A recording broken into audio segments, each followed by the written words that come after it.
こんにちは。私の名前はHakonです。今日はもっと日本語を学びます。Hello, my name is Hakon, and today we are learning a little bit more Japanese. Sorry, just checking if my camera was recording there. And the record thing is behind my microphone, so I couldn't see it. Okay.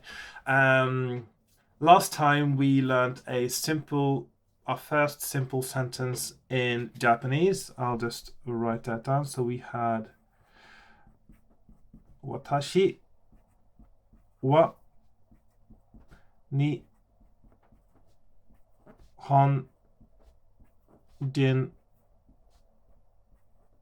desu. And this, of course, is... let's use some other pen as well. So we had watashi, which means I, me. We have wa, the theme particle, and of course it is distinct from a subject particle. In fact, you can have a theme and a subject in the same sentence. I didn't mention that last time. Nihonjin, which means Japanese person, Japan person. Nihon means Japan, jin means person. And then we have the simplest of verbs, you might think, or the most basic of verbs, I should say, des or desu, of course, depending on how you say it. But of course, the U tends to be unvoiced and almost disappear because it's the end of a sentence. And the verb, of course, also always at the end of a sentence. Watashi wa nihonjin desu. I, Japanese person. I, theme, Japanese person, am. Let's move it one step further today and let's ask someone if they are Japanese. So we ask someone,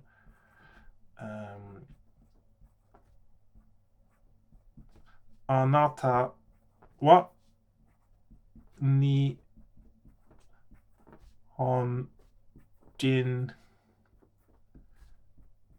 desu ka? So, I'm sure you can already guess what's going on here. Anata is also a personal pronoun. It means you. Wa, theme particle again. When it comes to you, nihonjin, Japanese person, are you? That's, of course, same as always. Ka is added at the end behind the verb to indicate that the whole thing is a question. Anata wa nihonjin desu ka? And of course, unlike in English and many other languages, you don't make the tone go up at the end when you ask a question. It actually goes down at the end, just like it always does. Usually, that is to say. So, anata wa nihonjin desu ka? If anything, maybe it goes up on the verb. I'm not sure actually exactly how, because I still haven't looked into the tones properly yet, how they do it in Japanese. But anata wa nihonjin desu ka? Are you Japanese? Are you a Japanese person? Which gives us a few possible answers. And of course, I'll just do the full language learning answer first here. So we have Hai.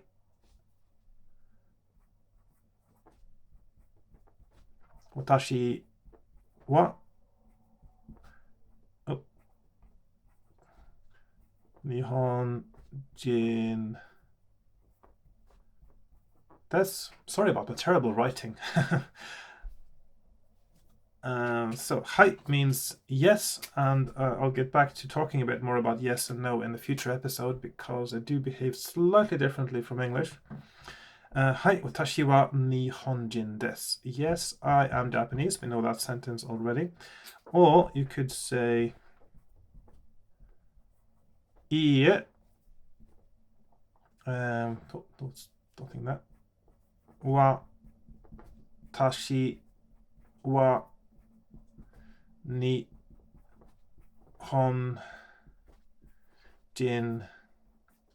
de wa arimasen. Okay. So this is something I mentioned before as well, when the verb desu has an irregular negative, and this is it. So First of all, let's start with the beginning. Ie means no. You don't usually use it so much in practical Japanese because normally the negative verb at the end is how you express that you're saying no. But to do it fully, as you usually do in a grammar course or language course, ie, no, watashi wa, I, theme, nihonjin, Japanese person, de wa arimasen. And notice that the wa there is also the theme particle again. But this is an irregular negative. This is, as far as I know, the only verb in Japanese that gets this strange construction as a negative. So it's just want you just to remember it. But it's very simple. It's not like you have to remember 50 verb forms for each verb like you do in some other languages. This is the odd one out. So, de wa arimasen means are not, am not, is not. And it's clear, actually, from this construction, you can probably say something about how the verb desu became desu in the first place, but I'm not going to say more about that until we talk about because there's a separate verb that's called arimasu, which is as a negative arimasen. And I'm going to get back to that soon because that's also a very basic verb, and that's the other verb of, remember I talked about last time how to be can mean two different things, to exist or to be equal to. When you talk about existence in Japanese, the verb is arimasu and the negative is arimasen. Or it could also be imasu and imasen, but I'll get back to that in a future episode. So these verbs are clearly related, and the negative of desu is de wa arimasen. And theme particle wa, not syllable wa. Of course, in real Japanese, if somebody asks you, Anata wa nihonjin desu ka? You would say, Hai, nihonjin desu. Yes, I'm Japanese. Or if you don't even want to emphasize the fact that you are, if it's not, that also means that, yes, I'm Japanese. But if you just want to say, yes, I am Japanese, you might just, or yes, I am, you would just say, Hai, so desu. It's quite a common one. So you have Hai, so desu. So, and remember, of course, when you're doubling the o sound in Japanese, you usually, most of the time, with very few exceptions, you add a u. So this is written S-O-U, so desu.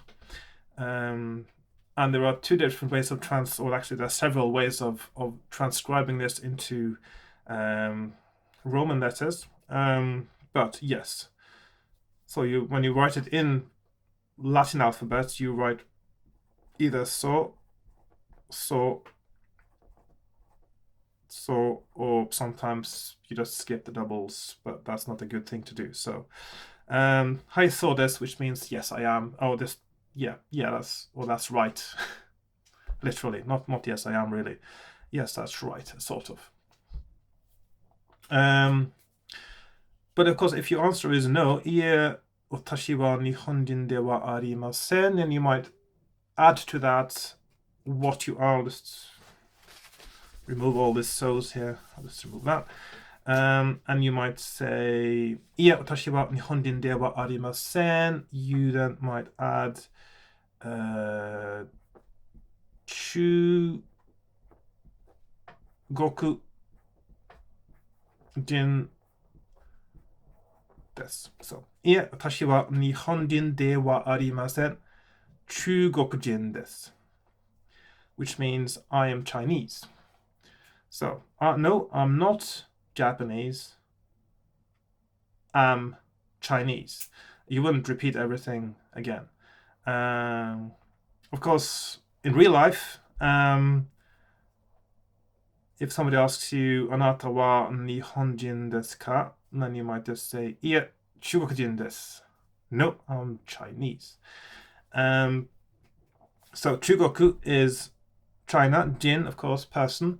Again, if you have a country name in Japanese, you just add that jin ending and that it always becomes person from that country.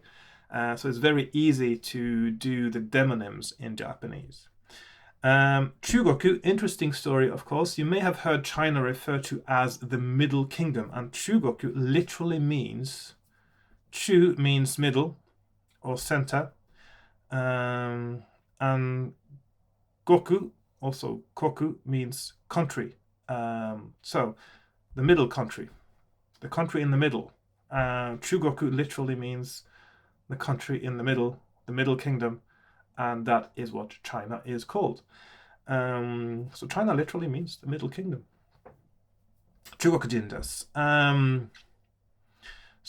And the reason I'm using China and Japan in my examples now is because we haven't learned any katakana. If you are writing any other country names and demonyms besides Japanese and Chinese, you would be starting really to use katakana, which is what is used for loanwords. So I'm not going to do that just yet because we haven't learned them yet, and I really should get started doing those soon as well. So for now, it's going to be all Japan and China when I'm talking using demonyms of any sort. Right, I think that's it for today. So the basics now is we have watashi wa nihonjin desu, I am Japanese. Anata, new pronoun, you. Anata wa nihonjin desu ka? Are you Japanese? Ka, question particles. We've got two particles now. And we've got two pronouns, watashi and anata, and that's really most of the ones that exist, actually. Hai, watashi wa nihonjin desu. Yes, I am Japanese. Iie, watashi wa nihonjin de wa arimasen. So we got one verb and we got the positive form, as it were, and we have desu, and we have the negative de wa arimasen, which is irregular. All other verbs are easier. So, ie watashi wa nihonjin de wa arimasen, chugokujin desu. So we have another name of another word, chugokujin, Chinese person. So that means we have two countries. We have Nihon, which means Japan. We have Chugoku, which means China.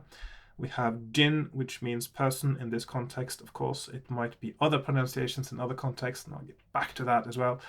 And I think next time I'll do some kanji because it will be easier to talk about these things if I add a few kanji. It'll be easier to write. Yeah, I think I'll leave it there for today. Thank you very much for watching. Domo arigatou gozaimasu. And I will see you next time when I do more Japanese. I haven't decided exactly what I'm doing in next episode, but I will figure out something that sort of follows along these things. There are more things to be said about yes and no, actually, so I might say something about that. And then I might also introduce the new verb arimasu, which means to be in the other sense. And then I might do demonstratives because that goes really well with the verb arimasu. So thank you again for watching, and sayonara. Goodbye for now.